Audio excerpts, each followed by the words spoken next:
있습니다. 많은 그런 부인들이 있었습니다만은 여기서 전부 언급하지는 않겠습니다.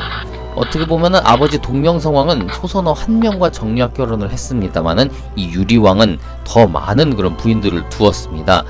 여자를 좋아해서 그랬다기보다는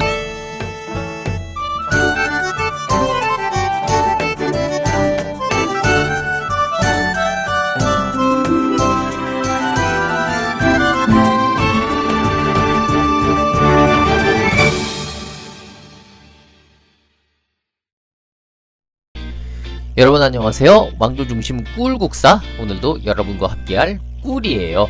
지난 시간까지 삼국의 건국을 다뤄봤습니다. 고구려, 신라, 백제의 순으로 세 나라가 어떻게 생겨났는지 각각 살펴봤는데요. 이제 이번 시간부터는 각 왕별로 찾아가면서 이렇게 순서를 들여다보도록 하겠습니다. 자, 이번 시간 우리 삼국하면 제일 먼저 생각나는 나라 고구려부터 출발을 해보려고 하는데요. 자, 그 전에 제가 고등학교 시절 공부했었던 국사 교과서를 가지고선 이 고구려의 왕조 어떻게 전개됐는지 한번 쭉 훑어보고 출발을 하려고 합니다. 자, 고구려, 우리가 지난 시간에 고구려 건국하면서 배웠었죠. 일대 동명성왕을 시작으로 유리왕이 즉위한 것까지 알아봤습니다. 이번 시간에 이 유리왕에 대해서 다룰 겁니다. 그리고 이후로 이렇게 여러분들 보시는 지금 왕자 붙은 사람들이 전부 왕이 되겠습니다. 이렇게 여기가 3대, 4대, 5대 왕이 되고요. 그 뒤로 여러분들 태조왕 좀 중요하게 다뤘었죠. 태조왕이 있고 또 이어서 여러가지 을파소하게 개혁정책을 추진하는 9대 고국천왕, 태조왕이 6대고요. 고국천왕 9대가 되겠습니다.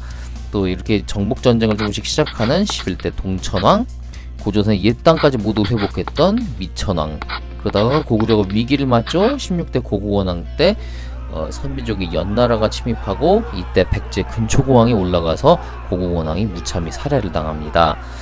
그리고 뒤를 이어서 불교를 받아들이고 또 태학을 설립하고 율령을 반포했었던 소수림왕, 여기는 뭐 말이 필요 없죠.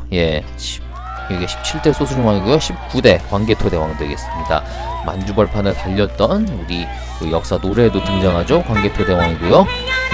또 고구려 최전성기를 이끌고 한반도 남쪽을 향해 진격했던 20대 장수왕. 이 뒤로 조금씩 이제 그 고구려가 내리막길을 걷다가요. 평원왕 하면 생각나죠. 25대 임금인데요. 평강공주와 온달, 그렇습니다. 그 평강공주의 아버지가 되겠습니다. 그렇다면 평강공주의 동생은 누구냐? 영양왕이죠. 이때 바로 중국의 수나라가 쳐들어왔는데 우리 우일지문덕 장군이 용감하게 살수해서 수나라 군대를 물리쳤습니다.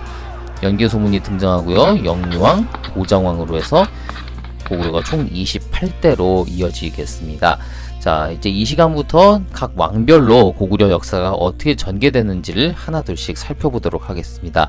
오늘 다룰 왕은 바로 이 2대 유리왕이 되겠습니다. 이 계보도 많이 보셨죠? 고구려 건국 때도 제가 내놨었고요. 또 지난 시간에 백제의 건국을 할 때도 이 동명성왕의 가계도를 다뤘습니다. 자, 이제 이 유리가 동부여에서 아버지를 어려서부터 얼굴로 못 본 아버지 동명성왕의 부름을 받고 졸본으로 달려옵니다. 그리고 몇 달 뒤에 아버지로부터 왕위를 이어받죠. 결국 이 때문에 처음 보는 어머니라고는 할 수 없고 이제 뭐 계모가 되겠죠. 계모였던 소선호, 그리고 처음 본 비류와 온조 형제는 남쪽으로 떠나게 됩니다. 자, 이제 유리왕이 즉위를 했어요. 자, 유리왕대의 몇 가지 특징을 제가 정리를 할 수 있는데, 자, 먼저 하나둘씩 그 표로 해서 알아보도록 할게요. 자, 먼저 제가 이제 유리왕의 업적이라고 썼습니다만은 업적이라고 할 수 있는 것도 있고 또 그냥 취했었던 뭐 정책 내지는 이제 그때 일어났던 일 정도로 이렇게 봐도 되겠습니다. 자, 첫 번째는 바로 정략 결혼이었습니다. 네, 앞서 아버지였던 동명성왕도 정략 결혼을 했었습니다. 왜? 동부여에서 졸본으로 내려왔는데 그곳에선 곧바로 세력을 떨칠 수가 없죠. 당연히 그 지역 유지들 또 여러 세력가들의 도움을 받아야만 했습니다. 그렇게 해서 선택한 것이 지역의 세력가 연타발의 딸이었던 소선호였죠.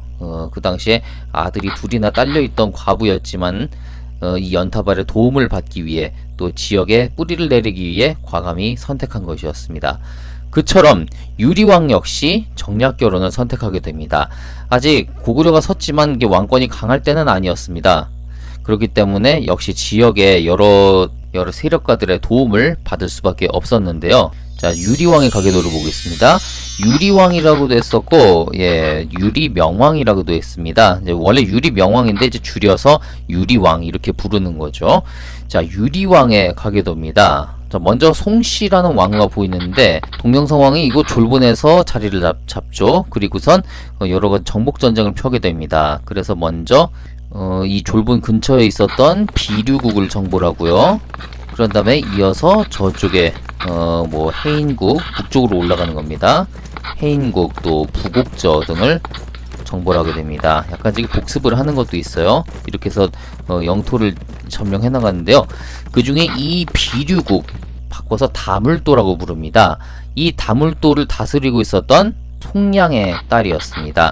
뭐 이 비류국 다물도로 이제 이름을 바꾸기까지 하면서 점령을 했습니다만은 아직까지 그곳을 이제 완전하게 정벌을 하자면 이렇게 또 결혼 정책을 통해서 지역의 기반을 다져야만 했습니다.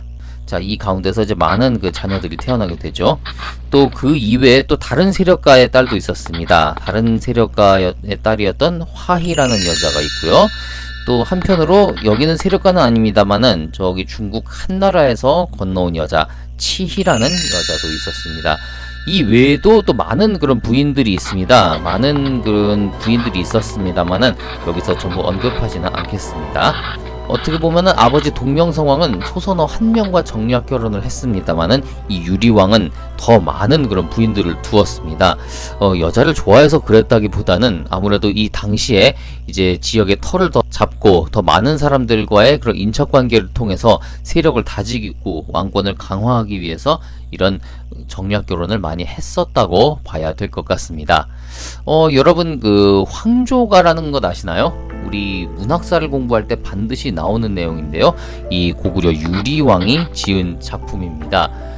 펄펄 나는 꾀꼬리는 암수가 정다운데 외로운 이 내 몸은 유리와 함께 돌아갈까, 이렇게 내용이 전개가 되죠. 여기 그 화희와 치희라는 그런 부인이 있었는데 이 두 사람이 이제 질투를 하게 됩니다.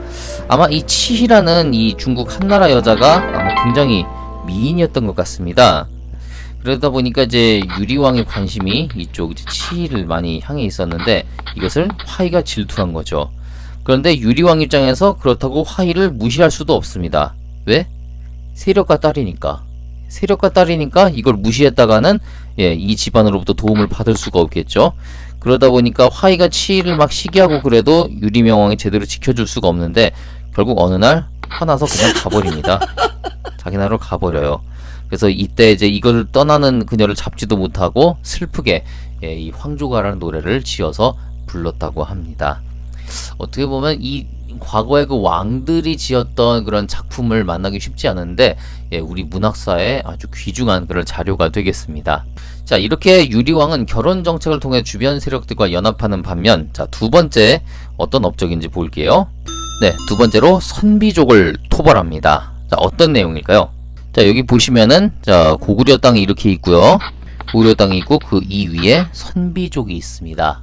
자, 중국의 그 수많은 여러 그 소수 민족 가운데 하나인데요. 여기 보시면 뭐 흉노족, 선비족, 뭐 이 외에도 지금 여기 또 뭐 숙신이라는 부족도 보이죠. 굉장히 많은 그런 부족들이 있습니다.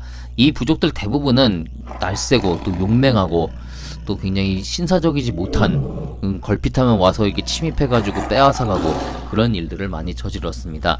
지난 시간에 보면 그 신라 이야기할 때 그 매구가 툭하면 쳐들어오고 또 백제에서는 말갈족이 쳐들어오고 뭐 이런 이야기를 했었죠. 그것처럼 이제 중국에 있는 여러 부족들도 툭하면 이제 고구려를 침범해오고 그랬는데 특히 여기 이 선비가 문제입니다. 사실 이름은 선비, 굉장히 멋있게 보이는데 실제로는 그렇지 않습니다. 정말 선비답지 않은 행동만 골라서 했던 녀석들인데요. 자주 쳐들어와서 죽이고 뺏고 백성들 살기가 굉장히 불안했죠. 그래서 유리왕은 군사를 모아 대대적으로 선비족 토벌에 나섭니다. 이 전쟁에서 크게 성공을 하는데요. 자, 왕이 군사들을 이끌고 직접 전쟁을 나간다. 이 자체만으로도 백성들에게는 굉장히 영웅시됩니다. 그런데 이렇게 대외적으로 전쟁에 나가 성공을 하게 되면은 백성들 사이에선 그렇습니다. 정말 영웅의 반열에 오르게 되죠. 어떻게 보면 이것을 계기로 더 왕권을 강화할 수도 있게 됩니다. 그동안에 왕을 중심으로 했다기보다는 여러 세력가들을 중심으로 이렇게 뭉치고 그 가운데 왕을 좀 바라보기만 했던 백성들이 이제 유리왕을 명실공히 아주 강력한 군주로 인정하는 그런 결과가 되죠. 귀찮은 그런 선비족 녀석들도 혼내주고 또 왕권도 강화가 됩니다. 또 백성들 뿐만이 아니라 이 주변 나라, 뭐 주변에 뭐 부여도 있고 많은 나라들이 있습니다만은 주변 나라에서도 더 이상 무시할 수 없는 임금, 또 무시할 수 없는 나라로 인정받게 되죠. 이 선비족 토벌에서 크게 성공을 하는데요. 참고로 말씀드리면 이 선비족은 훗날, 지금은 이게 졌습니다만 이때는 선비족이 힘이 그렇게 강하지 않을 때였습니다. 훗날 고구려 중기 때 연이라고 하는 나라를 세워서 결국 계속 이제 등장을 하게 되고 고구려를 크게 괴롭히는 그런 무서운 세력으로 성장하게 됩니다.